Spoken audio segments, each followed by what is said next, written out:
Pala si Darby Perilla ng Marinduque. Shoutout sa asawa ko at sa anak ko. Sino pa? Okay na? Okay na po.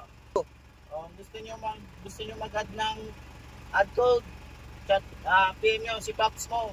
Yan, salamat sir. Sige po. So ayan po si Sir Darwin. Ito si Sir Darwin, taga Marinduque po. Yan, malayo-layo pa po ito si Sir. Pumunta lang dito sa akin para makapag-PDC. So wala po kasi sa kanila yan. So ang lisensya ni Sir is 1-2. Yun nga po, dapat 4 years na professional yung license nyo bago kayo magpa-additional code 2. Shoutout yan kay Sir Noel Cabalen. So yun po ang code 3 natin ngayon. May dalawang code na. Yung C at saka yung D. Kung dati pwede tayong mag-drive ng straight track at bus, ngayon hindi na po. Hiniwalay na po natin yan. Hiniwalay na ng LTO. So make sure po na ang lisensya nyo is 4 years ng professional bago kayo makapag-additional code. Double check nyo din po yung code ng license nyo sa likod. Baka nagmamaneho kayo tulad ni Sir. Nakapag-drive to ng Porto. Bagong code yung license nya. So hindi na po uubra yun mga Sir. Yan, shoutout nga pala kay Sir Freddy Bermejo. Yan, salamat po sa patuloy niyong pagsuporta sa aking page.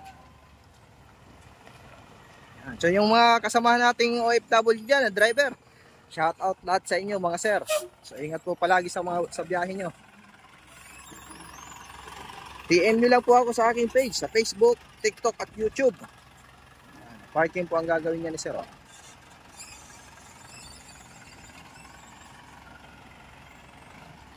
So medyo maulan kasi dito ngayon sa area namin. Yun, ayos. Layo na pinanggalingan nito ni Sir Darwin. Nakamotor lang po to. Yan, salamat sir. Shoutout din sa message ni sir. At sa mga anak niya daw.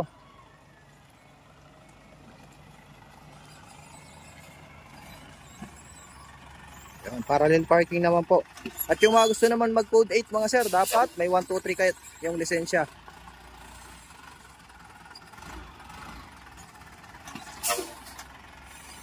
Ayan, ayos.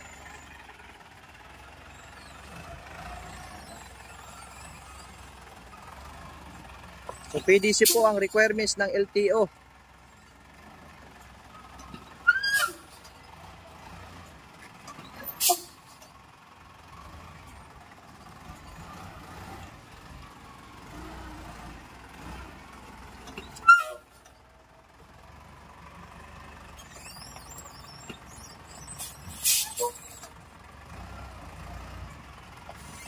Up, break. Yan, ayos. O, tingin sir. Yan. So yan po yung mga gustong mag-add ng code 3 at code 8 PM lang po. Maraming salamat po and God bless po sa inyo lahat.